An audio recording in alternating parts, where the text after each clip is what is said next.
Ciao a tutti e bentornato a chi mi segue già. Oggi voglio fare con voi un progetto carinissimo ed eccolo qui, una casetta porta tutto. Questa casetta è un progetto di 2 anni fa che però non avevo mai sviluppato, non avevo mai portato come tutorial e l'ho ritrovato e ho deciso di proporvelo. Questo è un portatutto veramente carinissimo, io lo trovo stupendo. Nel tutorial di oggi utilizzerò dei materiali molto basici perché voglio che il progetto sia veramente accessibile a tutti.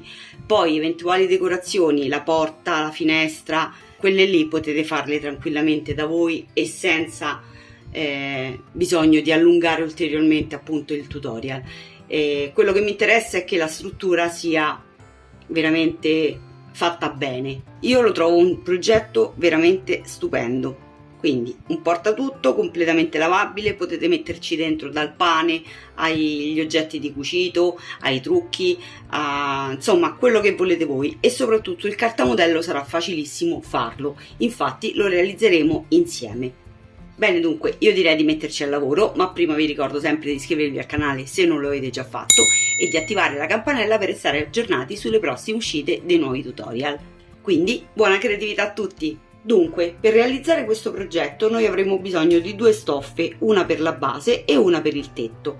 La stoffa per la base misurerà 1 metro per 70, la stoffa per il tetto invece misurerà 60 per 60. Poi avremo bisogno di questa imbottitura qua, quella di gomma piuma che ho utilizzato anche nel video del cestino, quello con il bordo con il merletto, e questa imbottitura qua che può essere sia termoadesiva come la mia, ma potete anche non averla termoadesiva, non importa. Questa imbottitura qua da 3 mm di spessore circa dovrà misurare minimo 65 x 50. Avremo bisogno di un altro tipo di imbottitura, questa qui più sottile e morbidissima. Questa qui è la flisellina 6,40, non so se riuscite a leggerlo, e questa qui è termoadesiva. E di questa imbottitura qui ne dovremo avere un pezzo di 40 cm x 40 cm. Poi avremo bisogno di uno sbiego se volete fare il tetto con lo sbiego, altrimenti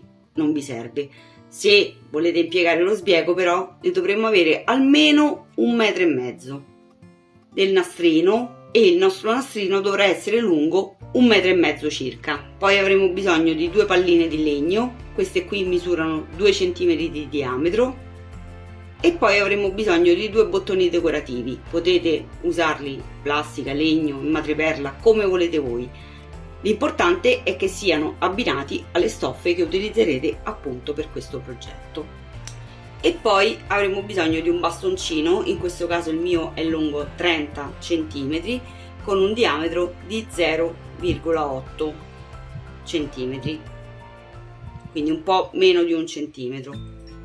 Per fare il cartamodello della base di questo progetto avremo bisogno di 3 fogli A4. Adesso vediamo come tagliarli.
Bene, dunque questo è il mio progetto terminato. Ovviamente adesso vi farò anche delle riprese dall'alto in modo che potrete vedere appunto meglio tutto quanto. Queste cuciture qui potete tranquillamente farle anche a mano, così non rischiate di rompere l'ago o avete problemi con la macchina da cucire che non vi cuce e tutto quanto. Questa, come avete visto prima, è la prima che avevo fatto parecchio tempo fa e sono contentissima di aver ripreso questo progetto che l'avevo lasciato diciamo un po' nel dimenticatoio. Nel progetto vecchio sotto c'era anche la tasca per poter far passare il tagliere, quindi aperta sui due lati, quindi se volete potete anche mettere questa cosa in più. Ho usato le palline per rialzarla un pochino perché mi piaceva di più, ma ovviamente voi potete anche alzare direttamente la forma, questa qui che abbiamo tagliato con il cartamodello, e vi viene ovviamente con il tetto più spiovente. Io lo trovo un progetto meraviglioso, bellissimo anche per le festività, per il Natale, per la Pasqua, per la festa della mamma, lo trovo veramente bellissimo. Oltretutto questo è un cestino veramente porta tutto, perché potete metterci dal pane a qualsiasi altra cosa. Ecco, le cose di cucito, se non ne avete molte, le cose per fare l'uncinetto, potete conservarle qua dentro ed è veramente carinissimo. Bene, dunque a me non resta che salutarvi e rimandarvi al prossimo video, ma prima voglio ringraziare tutti i miei iscritti, dai vecchi ai nuovi, e se il video poi vi è piaciuto mi raccomando di condividerlo. Ciao!